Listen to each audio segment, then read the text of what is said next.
vai conversar com a doutora Cristiane Calheiros, que é oftalmo. Você sabe que a saúde ocular é um diagnóstico precoce de doenças graves, pode evitar a cegueira? Dia 10/7 é o dia que eles vão estar fazendo essa prevenção aqui em Maceió. E a gente vai conversar um pouco mais, entender um pouco mais sobre isso. Bom dia novamente, doutora Cristiane, tudo bom? Tudo ótimo. Como que a gente pode evitar a cegueira só com essa prevenção? Que tipo são esses tratamentos? Áurea, hoje a gente faz avaliações. As avaliações delas devem começar desde o momento da gestação. Nossa, tá? que legal. Então, no pré-natal já se faz alguns diagnósticos de patologias que podem levar à cegueira da criança. Tá? Então, toxoplasmose, a rubéola. Então, existem várias patologias que já podem ser diagnosticadas e tratadas na gravidez. Ao nascer, é feito hoje a avaliação do bebê, que é o teste do olhinho. Consequentemente, depois nós fazemos segmento das crianças até os 7 anos, onde a gente forma praticamente toda a visão. E nesse período a gente já consegue fazer e tratar a maioria das patologias que podem levar à perda permanente de cegueira, perda permanente da visão. Então, com o passar do tempo, surgem outras patologias que devem ser avaliadas. As crianças e os adultos eles devem fazer avaliações anuais e a partir daí fazer diagnósticos precoces, porque existem muitas patologias que elas são assintomáticas, ou seja, a gente não sabe que possui, não sente absolutamente nada e nós estamos com a patologia e quando é feito o diagnóstico, às vezes já é tardio e aí a gente não consegue recuperar. Então, essas avaliações precoces anuais, elas vão fazer com que a gente faça diagnósticos bem iniciais de algumas patologias e não haja uma progressão para a cegueira. Porque o que acontece? Quem já usa o óculos, ela procura o seu médico, às vezes a cada 6 meses ou a cada 1 ano, para troca do óculos. Mas quem não usa óculos acha que não precisa procurar o oftalmo. Existem algumas patologias, por exemplo, glaucoma. O glaucoma é silencioso, então você não tem nenhum sinal nem sintoma. E quando você vai a um oftalmologista, se você não faz exames rotineiros, você já pode pegar um glaucoma numa fase muito avançada. E o glaucoma, ele pode causar cegueira? Pode causar cegueira, tá? Então, assim, e é assintomático, a gente não tem dor, a gente não tem perda de visão por ele. Quando chega a ter, a gente já está num caso muito avançado e que a gente não consegue reverter, tá?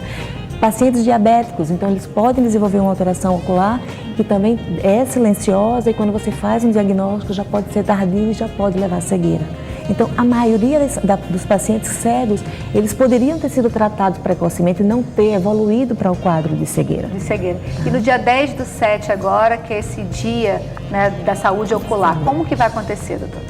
Existem algumas campanhas que vão fazer exames para a gente tentar fazer diagnóstico, por exemplo, pacientes com catarata. A gente tem campanha, na verdade, não é só no dia da saúde ocular, a gente faz campanhas periódicas, a gente tem programas do governo até para que haja diagnósticos e tratamento das patologias mais graves, entendeu? Então a gente tem hoje, por rotina, a gente tem como orientar os pacientes que façam pelo menos uma vez ao ano uma avaliação oftalmológica, para que se houver alguma patologia, ela seja diagnosticada precocemente. E aí vai ter casos que podem ser tratados só com colírio, vai ter casos que vão precisar de uma intervenção cirúrgica. Tá? Algumas vezes a gente negligencia, por exemplo, pessoas que levam um trauma, pessoas que estão frequentemente com os olhos vermelhos. Então, às vezes passa despercebido, não, é uma tolice, a gente vai tratar em casa. E às vezes isso pode progredir para um quadro de cegueira ocular. Porque o que a gente tem que tomar muito cuidado também é porque, por exemplo, a área dos olhos, né? Qualquer produto que a gente compra, seja um filtro solar, seja uma maquiagem, um demaquilante, sempre está escrito lá na precaução, né? Cuidado com as áreas dos olhos. E às vezes, infelizmente, as pessoas não têm esse cuidado.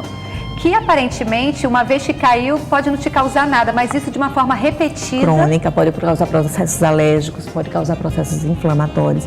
E uma coisa que você falou que é muito importante, às vezes por exemplo, uso de lente de contato, tá? A gente às vezes não compra em um local adequado, não foi feita uma boa adaptação e o uso constante, então seguindo as normatizações do uso, ele pode fazer com que haja quadros de cegueira.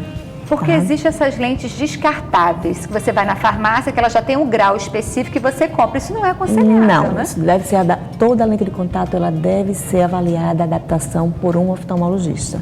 Outra coisa, óculos escuros. Tá? Então, óculos escuros é extremamente, os óculos escuros eles são importantíssimos para a gente evitar complicações. Ele pode, a longo prazo ele pode levar a exposição aos raios ultravioletas, ele pode levar a alterações como catarata, ele pode prejudicar, levar alguns quadros de retinopatia. E se isso não for, se ele não tiver proteção total e 100% de proteção, ele vai causar muito mais danos aos olhos, tá? Então, assim, são coisas simples que se você faz de uma forma adequada, a gente vai prevenir casos de cegueiras futuros. Tá? Que ótimo, né? Como você falou aí, são detalhes que passam na maioria das vezes despercebido e você está deixando de cuidar da sua saúde ocular. Exato. Muito obrigada pela sua presença aqui, doutora Cristiane Calheiros. Volte sempre, a gente tem muito assunto dentro dessa área da oftalmologia que a gente pode tratar. Né? É legal assim, trazer você aqui um dia e trazer alguém de ótica, né, para falar junto, porque às vezes as pessoas chegam lá e querem comprar o que é mais barato. Exato. Né, seja na questão da lente, tanto do óculos escuro, como até do óculos de grau mesmo, que às vezes o oftalmo indica um tipo de lente, porque você sabe que aquele tipo de lente vai ser o melhor para aquele grau, para aquilo que a pessoa está precisando, né? E às vezes a gente vai conversar mais vezes, Perfeito, viu? Você volta? Com certeza. Então, muito obrigada.